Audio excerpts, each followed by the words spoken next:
Welcome back, and I know what you're thinking. John, why are you talking about DLC for a game that hasn't even been announced yet? We should know about the base game before we know about the extra stuff afterwards. And to that, I have two statements. One, how do you know my name? And two, I do what I want. These are my videos, and I'll actually get into that because we do somewhat know what the DLC. And plus, these videos have been less predictions and more what I want, so we're just gonna go with it. This is what I actually want from the DLC. Like I said though, there is some stuff we can kind of get a good feel for and what they'll most likely do. And let's be honest, there most likely will be DLC for this game. It's unavoidable. But what kind of DLC? That we'll go into. And more. So, as always, be sure to leave a comment, tell me how to improve my videos. I'm always looking for improvements. Leave a like, subscribe, all that jazz. Check out my other channel, YC Games. Without further ado, let's get into this video.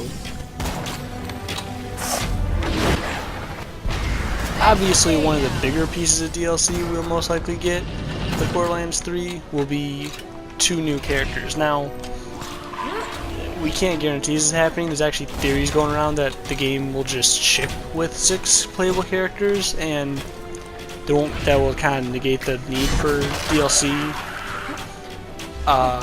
It would be neat to see, and then make it, 6-player co-op, which would be really cool to have, and I still hope they have that. But I almost like how they have it now, just ship with 4. Then you can play through with at least one of the 4 that you like. Maybe a couple times depending on how much you play and obviously how far you want to get with each character. And then a few months after the game's out, they drop a new character, and you can go back and experience it all again with this new character. I like that because it gives you a reason to come back, even though you don't really need a reason obviously with these games. Just the amount of content and different ways to play it gives you a reason enough. But it is nice to have that gap in between, so you're not just overwhelmed with picking 6 characters right off the bat. You have your 4, you pick one of your 4, you go with it, then new ones drop, you can try with a new one, try with a new character. It's just, this system they have now works, and I think they should keep it, starting with just the 4 characters and going on from there. Now, who these new characters can be with DLC, obviously that's just huge speculation. I touched on this a bit in the characters video, mostly by just saying I hope there's another enemy like Krieg. Obviously not another Psycho, because been there, done that. We don't want that anymore. But definitely have another enemy character, like a Nomad, or heck, I'd love to play as a loader bot. I think that'd be really the next step, to play as a loader bot, or whatever Borderlands 3's version of the loader bot is. Obviously, Hyperion's for the most part destroyed, so we'll probably see some new company with their own kind of robots playing as one of those, or maybe just playing as a loader bot that survived after Hyperion got destroyed. That'd be pretty cool to see, I think. Another really cool idea I had would be like have a returning Vault Hunter as a DLC character. Now, it would be kind of weird to see, and obviously they'd have to tweak it depending on what carried over from the Vault Hunter original game into this game. Like their skill tree and probably even their skill itself. So, it would be different to see, because obviously it would be almost a whole new character because of whatever they'd have to tweak and stuff. Like, if they brought Mordecai back, they could do the same move with Talon, I guess, but it'd just be different. They'd have to tweak it if they did that. But the really cool part about this is if months before this they would have a community poll where they just put out there, vote for your favorite Vault Hunter to come back. Even tell the community it's so they would come back, just to see who the most loved Vault Hunter is up to this point. And it would get the community involved to say, hey, we want to bring this character back to play as. Now obviously, I don't know if I actually want this or not, because it would kind of take away if you could play as them in multiple games, and it could affect the story if let's say, like, you know, kind of like how in Borderlands 2, how the Vault Hunters from Borderlands 1 were really involved in the story. I want that to continue in the Borderlands 3. I want the past Vault Hunters to be involved in the story, so if you could play as them, and they're also main characters, it would be a weird off-balance. So it would be difficult to pull off, but it's still possible, and it would be pretty neat to see. And who knows, the 4 Vault Hunters might just be past Vault Hunters again, come back. I don't really want that, like I already stated in my other video, but who knows, speculation. So to me, a good DLC expansion does at least one of two things right, and those two things are either putting the game and characters and everything into a situation that the main story either didn't really call for or need, or just didn't fit with the main story, or two, tells a good expansion on the story that maybe casual fans didn't need or want, for that matter, but hardcore fans really appreciate. Now, Borderlands, especially Borderlands 2, is really good at doing the first one by taking the characters and throwing them into situations that they wouldn't normally find themselves, like making them sand pirates in the Scarlet's Booty one, making them hunt big game in Sir Hammerlock's, fighting in a championship, you know, just kind of like a tournament style fights to the deathmatch stuff in Mr. Torg's, and obviously thrown into a fantasy world with wizards and dwarves and stuff in Tiny Tina's. And that's great. I love that kind of DLC, and Borderlands is really good at it. But what sets good DLC apart from great DLC is being able to tell that extra story that the other one couldn't. And this is where Tiny Tina's DLC, the one I'm playing right now, really shines apart from the rest of them. Now, I'm not saying the other ones are bad, except Sir Hammerlock's, that was pretty bad. I'm not gonna lie, I didn't really enjoy it all. I had fun with the other DLC, and that's great. That's all I really want. But if Borderlands 3's DLC expansions can match the level of creativity, work, effort, humor, and genuine feelings I got when playing Tiny Tina's, especially at the end of the campaign, it will be amazing. Like, the game, the DLC can be its own game. Honestly, Tiny Tina's Assault on Dragon's Keep could have easily been its own game. It is fantastically made. If you haven't played it, I suggest playing through it right now.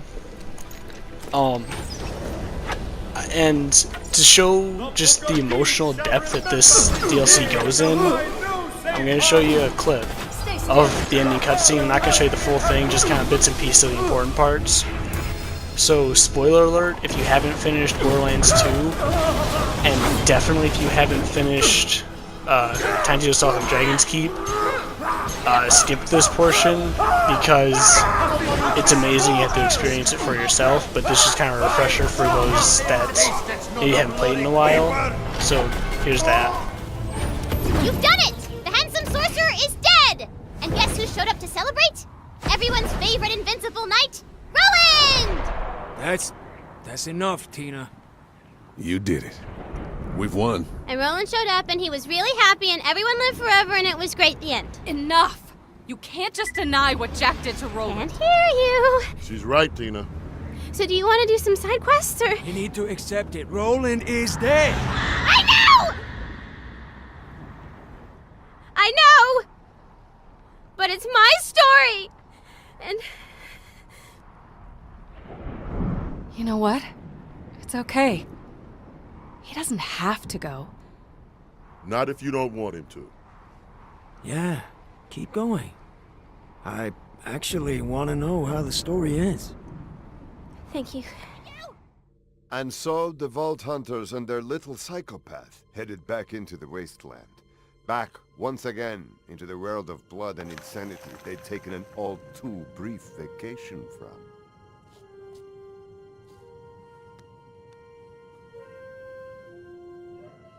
Goodbye.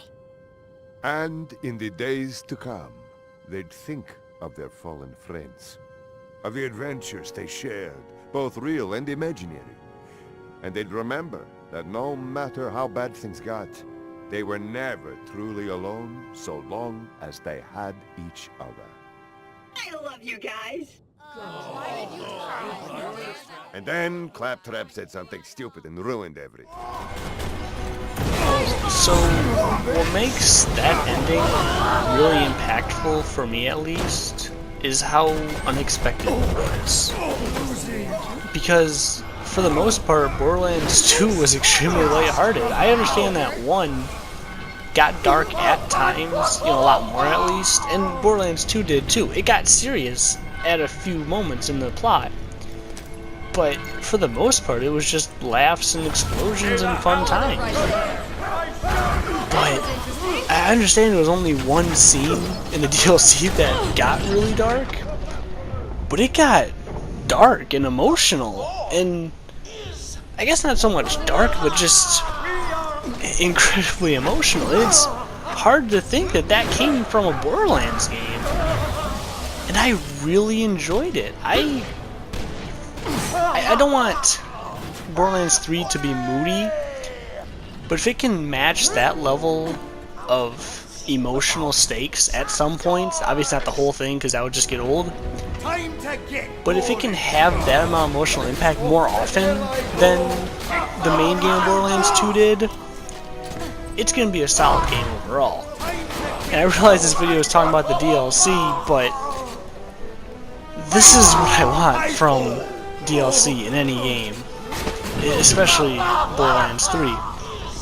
If it can send our characters to a spot they wouldn't go to in the main game, give us new exciting enemies to fight, new guns, new grenades, get some really cool grenades, and even more aspects to the game that change what happens. And like the grenades, they have the lightning bolt, the firebolt, and that kind of like fire snap almost, not so much fireball. It does change how you play at times because it's different from a normal grenade. And I know it's a lot to expect from all the DLC, but if we can have a couple expansions as solid as this one, it's going to be worth the season pass, no doubt. Just this DLC alone is worth whatever the price for the season pass was at the time. I don't even remember what it was. Also, this DLC experimented quite a bit. Not only in giving us, unique enemies and stuff, it took some risk, making most of the enemies melee. There's a couple archers, and yeah, the dwarves have guns, but for the most part, it was a close combat DLC. Most enemies had either shields or swords or something close range, and that changed up gameplay.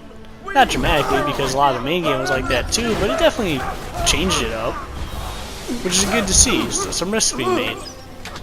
They also added, I don't know if you noticed it, because they didn't use it as much, but in the pre-sequel, how the Vault Hunters talked, there were a few times in this game where the Vault Hunters talked, and it was, I feel like at the time it was more of an experiment, like, hey, let's see if people like this, and then people liked it, so they added it to the other expansion, and then to pre-sequel, and that's where it got overdone to the point where it was incredibly annoying, but I've already been over that.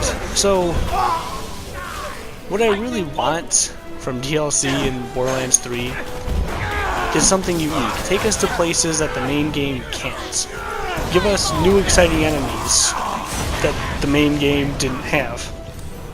Give us new unique guns and grenades and mods and just anything. Anything unique to that DLC. You will fall.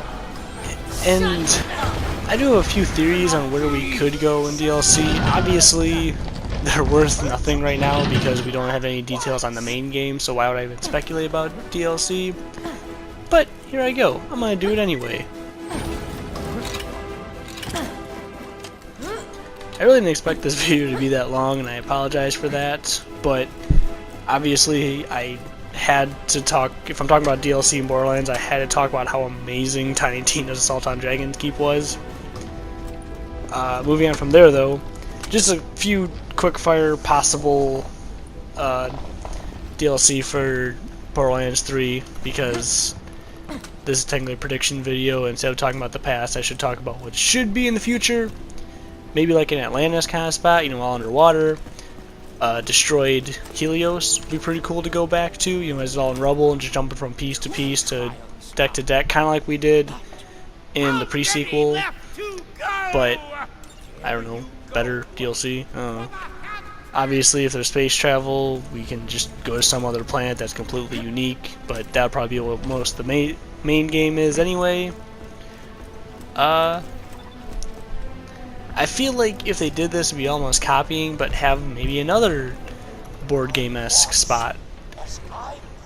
I mean, they really can't, because that would just be copying this DLC. But have something in the same vein. Like, it's fake, it's a fake adventure, the stakes don't matter for anything, but there is an emotional reason for it, which is another reason why this DLC is amazing. And I know I'm just like a broken record at this point saying how I want more like this, but I really want more like this. You know, it was fake, it didn't matter. Nothing about this actually mattered. But the emotional stakes behind it that were going on in the background have so much more emotional influence than all the other DLCs put combined. And I'm not saying the other DLCs weren't fun, because they definitely were fun. They definitely are worth the time to play through, but none of them had that impact. They were more played off for laughs and jokes, which is great, and that's really what I expected from the DLC. So the fact that this one is just a lot better and is more emotional doesn't discount the other DLC packs. The other DLC expansions were amazing, were really fun, definitely worth playing through, but they just don't come up to the level as this one does. I am going to stop talking. I know this was a long one, and honestly, if you got to this point in the video, good on you. Obviously, if you got this far, you'd probably enjoy me talking for whatever reason. So check out my other videos, you know, the playlist, all the predictions, hello videos coming in. As always, be sure to leave a comment. I desperately want to hear any opinions you have, good or bad. Tell me how to improve, what you like, what you don't like. Any videos that you want me to make. And I can promise that any video suggestions will be made into videos. So definitely put that down there, what you want me to make a video about. Not even necessarily about Borderlands, it could be about anything. Anything you're mad about, movies, to TV, other games, not just Borderlands, video games in general. I don't care. Leave that comment, tell me what you want me to do. Yeah. Like, subscribe if you feel like it, all that jazz. Be sure to check out my other channel, YC Games. Yeah. Be sure to check out for part 10.